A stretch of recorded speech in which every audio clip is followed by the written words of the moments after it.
Assalamualaikum anak-anak kelas 6. Hari ini kita belajar tema 1 subtema 3 yang berjudul Ayo Selamatkan Hewan dan Tumbuhan. Nah, yang pertama materi PPKN tentang penerapan Pancasila. Yang kedua bahasa Indonesia tentang kesimpulan.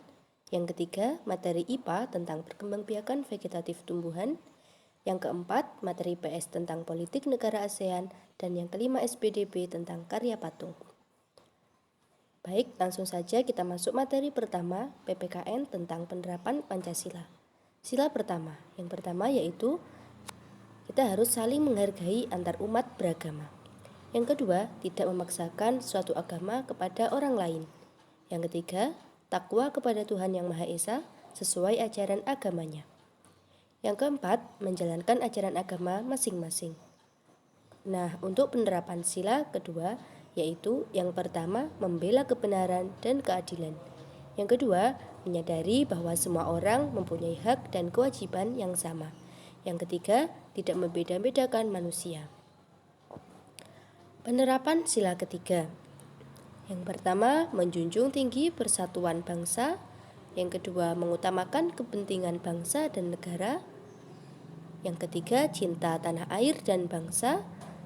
Nah, untuk sila keempat, penerapannya adalah yang pertama, mengutamakan musyawarah dalam menyelesaikan setiap masalah. Yang kedua, menghormati dan melaksanakan hasil musyawarah. Yang ketiga, tidak memaksakan pendapat kepada orang lain. Dan untuk sila kelima, penerapannya adalah kita harus menghargai hasil karya orang lain.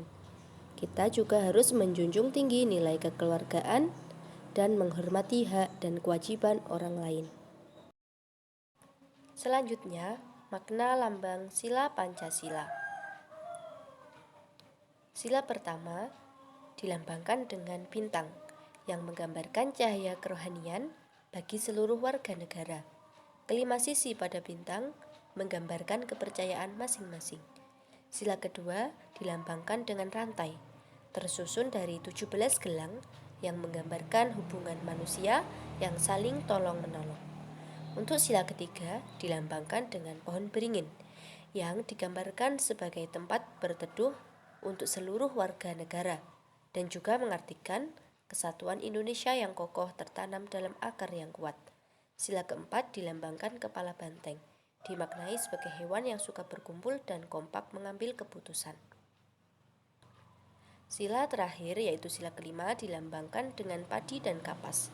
Padi dan kapas dimaknai sebagai kebutuhan rakyat Indonesia, yakni sandang dan pangan, yang sama untuk seluruh warga negara tanpa memandang status dan kedudukan. Selanjutnya, materi bahasa Indonesia tentang kesimpulan. Kesimpulan adalah suatu pernyataan yang mengandung makna dari pembicaraan. Kesimpulan diperoleh dari untaian fakta-fakta yang terjadi. Jadi, kesimpulan berupa kalimat pendapat yang menyederhanakan fakta-fakta di dalam teks. Kesimpulan dibagi menjadi dua, yaitu kesimpulan berupa verbal uraian atau paragraf dan kesimpulan berupa nonverbal atau bagan atau skema. Nah, hal-hal yang harus diperhatikan dalam membuat kesimpulan adalah 1. Bahasa lugas dan sederhana. Yang kedua, bahasa efektif, singkat, jelas, dan tepat. Yang ketiga, disertai alasan dan bukti yang meyakinkan. Yang keempat, tidak keluar dari permasalahan. Oke, selanjutnya materi IPA tentang pelestarian hewan dan tumbuhan. Faktor yang melatar belakangi upaya pelestarian hewan dan tumbuhan adalah 1. Apabila hewan dan tumbuhan lestari, manusia akan tercukupi kebutuhan sandang, pangan, dan papan. 2. Hewan dan tumbuhan berperan penting dalam ilmu pengetahuan sebagai objek penelitian. Yang ketiga, hewan dan tumbuhan sebagai sumber makanan dan obat-obatan. Nah, upaya pemerintah untuk melestarikan hewan dan tumbuhan adalah yang pertama membuat taman nasional.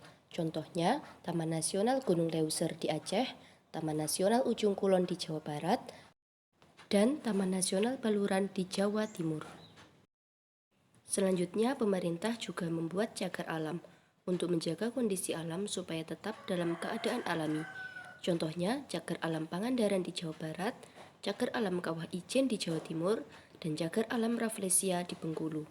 Yang ketiga, membuat Suaka Marga Satwa untuk melindungi hewan yang hampir punah. Contohnya, Suaka Marga Satwa Gunung Leuser di Aceh, Suaka Marga Satwa Waikambas di Lampung, dan Suaka Marga Satwa Muara Angke di Jakarta. Selanjutnya, pemerintah juga membuat hutan lindung sebagai daerah resapan air, mencegah erosi, melindungi habitat berbagai jenis makhluk hidup, dan menjaga tata guna air. Yang kelima, membuat hutan wisata, yaitu hutan produksi guna diambil manfaatnya dan dapat digunakan sebagai objek wisata. Selanjutnya, membuat taman laut untuk menjaga wilayah laut yang memiliki keanekaragaman tinggi dan unik. Misalnya, Taman Laut Bunaken di Sulawesi Utara. Selanjutnya, membuat kebun raya sebagai tempat koleksi tanaman dari berbagai wilayah untuk dilestarikan, untuk penelitian dan tempat rekreasi. Contohnya Kebun Raya Bogor, Kebun Raya Cibodas, dan Kebun Raya Purwodadi. Selanjutnya kita masuk materi IPA tentang perkembangbiakan vegetatif tumbuhan. Perkembangbiakan vegetatif adalah perkembangbiakan tumbuhan tanpa disertai pertemuan sel kelamin jantan dan betina atau tidak kawin. Perkembangbiakan vegetatif dibagi menjadi dua, yaitu vegetatif alami dan vegetatif buatan. Untuk vegetatif alami terjadi tanpa bantuan manusia. Contohnya spora, membelah diri, rizoma, umbi lapis, umbi batang, umbi akar, geragih, tunas, dan tunas adventif. Untuk vegetatif buatan adalah perkembangbiakan tumbuhan dengan bantuan manusia. Contohnya stek, cangkok, okulasi atau menempel, dan mengenten atau menyambung.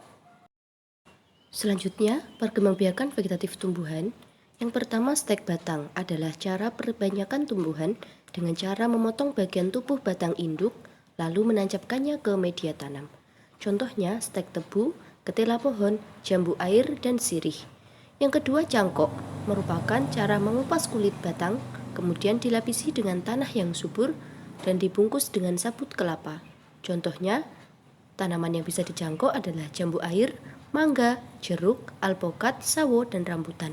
Yang ketiga, mengenten atau menyambung. Perkembangbiakan ini dilakukan dengan cara menggabungkan dua tanaman menjadi satu, sehingga bisa menghasilkan individu baru. Contohnya, bunga sepatu, durian, jambu, dan kopi. Yang keempat adalah okulasi atau menempel, merupakan cara perbanyakan tumbuhan dengan menempelkan tunas pada batang bawah atau batang induk. Tanaman yang bisa diperbanyak dengan okulasi adalah mangga, avokat, dan juga belimbing. Selanjutnya, merunduk dengan cara membengkokkan cabang tanaman sampai menyentuh tanah, kemudian menimbun dengan tanah sampai mengeluarkan akar baru. Contohnya, tanaman yang bisa diperbanyak dengan merunduk adalah apel, alamanda, dan melati. Selanjutnya, materi PS tentang politik negara ASEAN. Yang pertama, negara Indonesia. Negara ini beribu kota di Jakarta. Hari kemerdekaan 17 Agustus 1945. Lagu kebangsaan Indonesia Raya. Bahasa resmi bahasa Indonesia. Mata uang rupiah. Agama Islam, Kristen, Katolik, Hindu, Buddha, Konghucu. Negara Singapura beribu kota di Singapura. Hari kemerdekaan 9 Agustus 1959. Lagu kebangsaan Majulah Singapura. Bahasa resmi bahasa Inggris, mata uang dolar Singapura, agama Islam, Kristen, Hindu, Buddha. Selanjutnya negara Malaysia. Pusat pemerintahnya di Putrajaya. Hari kemerdekaan 31 Agustus 1957. Lagu kebangsaan Negaraku. Bahasa resmi bahasa Melayu. Mata uang ringgit. Agama Islam, Kristen, Hindu, Buddha, Konghucu. Selanjutnya negara Thailand. Beribu kota di Krung Thep Mahanakhon atau Bangkok. Lagu kebangsaan Phleng Chat.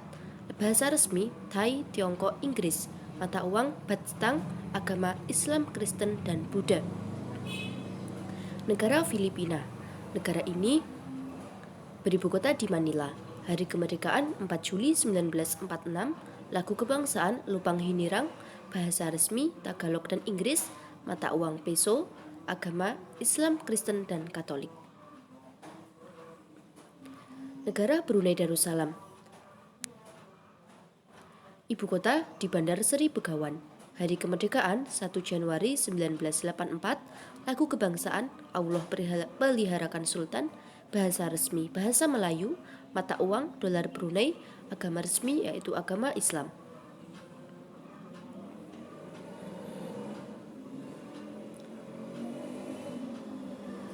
Selanjutnya adalah negara Vietnam. Negara ini merupakan negara yang beribu kota di Hanoi. Hari kemerdekaannya 2 September 1945.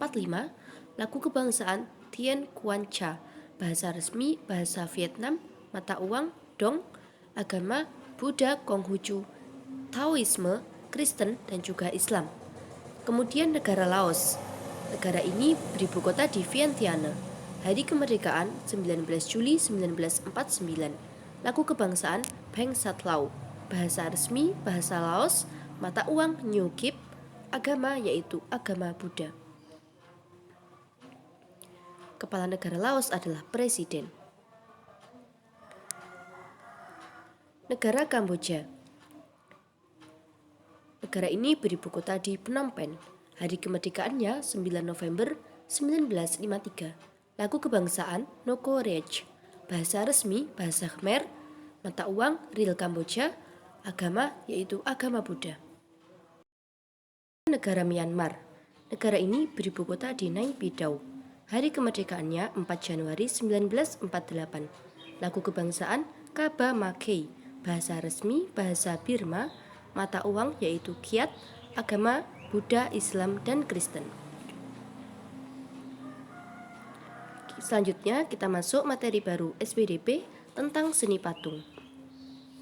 Teknik pewarnaan patung dibagi menjadi dua, yaitu akuarel merupakan teknik pewarnaan dengan sapuan tipis atau menggunakan banyak air. Cat yang dihasilkan dengan teknik ini berwarna transparan.